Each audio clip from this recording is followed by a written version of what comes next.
Well, Parliament, they have toned down the rhetoric today, but it's still hot and heavy. There's so many points coming at it, and all the big stars weren't in today. So check this out. It's kind of like the B-roll. It's interesting as hell.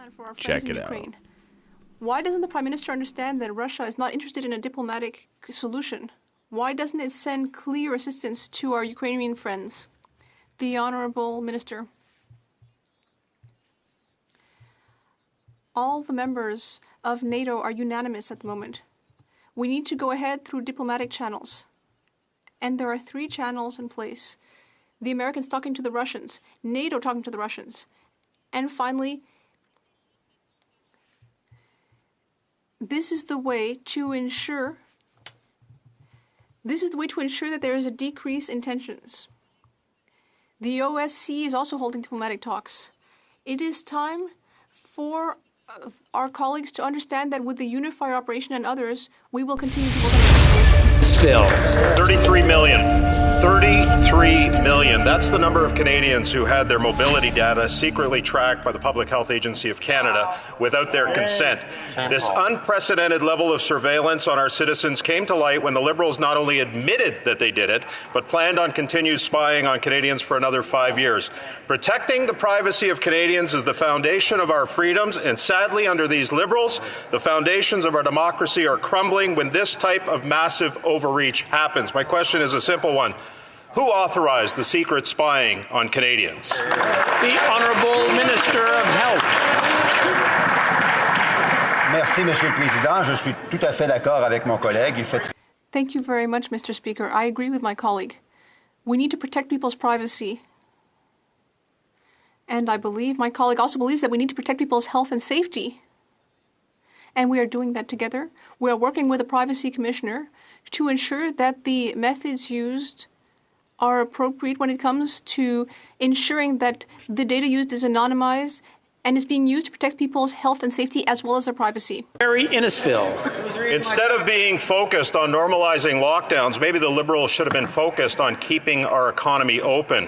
When you start connecting the dots, you see a pattern of massive overreach by these Liberals. They tried to seize control of Parliament at the beginning of the pandemic to completely control spending and taxing. They got caught secretly collecting banking data and attempted to limit speech and what Canadians can see on the internet. And now this. This pattern of control is only seen in countries that many Canadians have fled from. How could anyone think that secretly gathering this data without the consent of Canadians was a good idea? The Honourable Minister of Health. Merci, Monsieur le Président. J'ai déjà répondu à la question et je remercie le... Thank you, Mr. Speaker. I've already answered the question, and I'd like to thank him for it. Not only do we do things well in our country in terms of keeping the trust of Canadians and reassuring and protecting our economy and protecting people. For example, in Canada, we have an economy that is clearly superior to those in other countries elsewhere who've also experienced COVID. But I'd also like to add, because we work together with science, we have the mortality rate that is the lowest in the G7. For Skeena Bulkley Valley. Mr. Speaker, in 2020, when thousands of Canadians were out thousands of dollars for cancelled flights, the minister told us there was nothing he could do to get them refunds. He told us the Canadian Transportation Agency was, quote, an independent arm's-length body.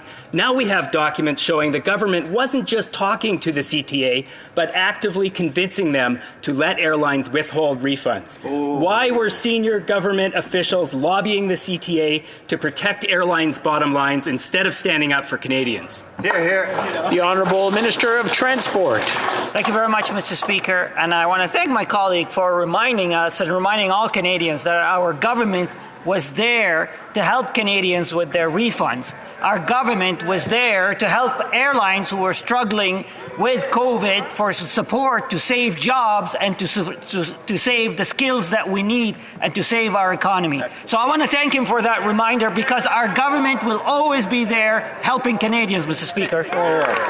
The honourable member for Edmonton Strathcona. Mr. Speaker, that sounded to me like a reminder that the Liberals are here for big business, not for Canadians. And I can give you another example. The Liberals keep saying that they understand that this pandemic is not over in Canada until it is over everywhere. But they are dragging their feet on the TRIPS waiver. They've refused to add COVID-19 medicines to the Canada Access to Medicines regime, and their promises to COVAX are useless.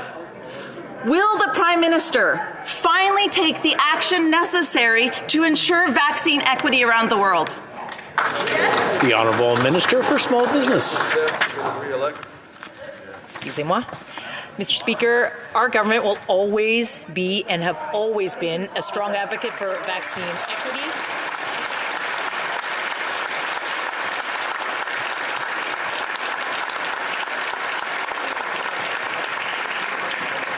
Oral questions. Question orale. L'honorable député de Louis.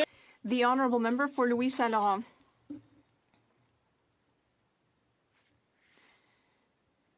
Mr. Speaker, all Canadian families are suffering from the constant increase in the cost of living.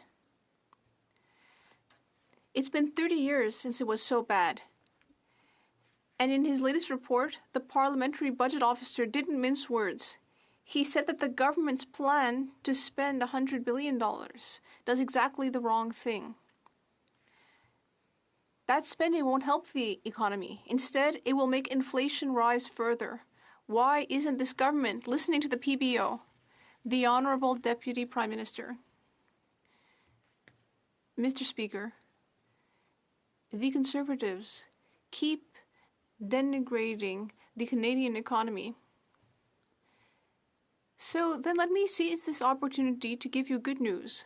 Today, Statistics Canada published new data. The data shows that our GDP went up by 0.6% in November. That means that before the arrival of Omicron, our economy had completely recovered from the COVID recession. I would like to congratulate Canadians. The Honourable Member for Louis Saint Laurent. Mr. Speaker, could the Deputy Prime Minister come with me after question periods, go to a mall or a grocery store right here in Gatineau, and go tell people that are paying 8% more at the grocery store, maybe she wants to tell them the GDP has just gone up by 0.6%. Is that what she wants to tell them? Mr. Speaker, will the Deputy Prime Minister say if this government is going to attack inflation, yes or no? The Honourable Deputy Prime Minister. Mr. Speaker, once again, the Conservatives are concentrating on their own partisan interests. And we can see why. And they are denigrating the Conservative economy. The reality is that Canada's economic potential is just growing.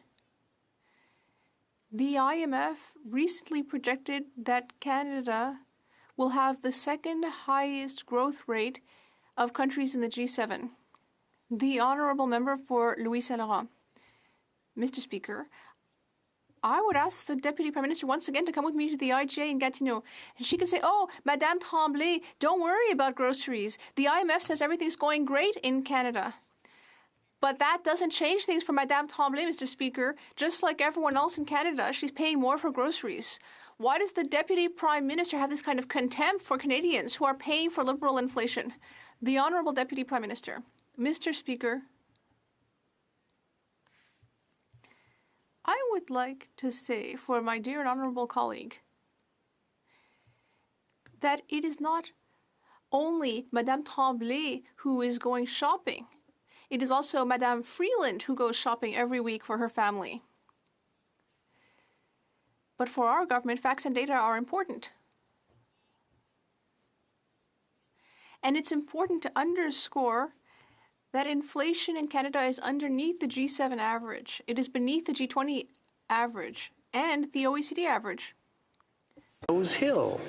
Mr. Speaker, the minister should know that gross domestic product is calculated including government expenditures. This government has put so much debt into Canadians, and what have we seen happen? The cost of living increase. That's right.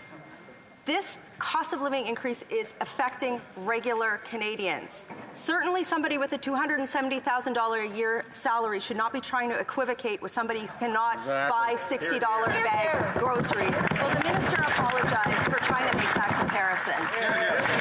The Honourable Deputy Prime Minister. Mr. Speaker, the people who should be apologizing to Canadians are the Conservatives. Because before Christmas, just as the Omicron wave was rising, it was the Conservatives who voted against Bill C-2. And it is thanks to Bill C-2 and the lockdown provisions in Bill C-2 that we are today able to pay those small businesses, those grocery stores, restaurants that are suffering under lockdown restrictions, that we are able to support them. Thank goodness the Conservatives failed before Christmas, Mr. Speaker. Honourable Member for Calgary Nose Hill. 2 years into the pandemic, Canadians don't want to be hearing about lockdown provisions. That's right. They want a federal government that is taking a leadership role in fixing Canada's broken healthcare system and getting people back to work, getting their freedom back. The Liberals are so out of touch with the average Canadians. People just want to work. They want to keep people safe. They want to keep people healthy. And dismissing their concerns with laughter across the way is not going to heal the divisions in this country. It's not going to make us stronger. Will the minister apologize for her statements, take the temperature down, and tell us how she's going to fix the rising cost of living in Canada? The Honourable Deputy Prime Minister. Mr. Speaker, if there's anyone in this House who needs to apologize to Canadians, it is the Conservatives who voted against C-2 and those provisions that are supporting so many businesses and people. And you know what? When it comes to jobs, our government understood from the very beginning that having a job is the foundation of the economic well-being of the vast majority of Canadians. That's why we focused on getting the jobs back. And that is why I am so pleased that we have recovered 108% of the jobs lost to the COVID recession. L'honorable député de Belleuil-Chambly. The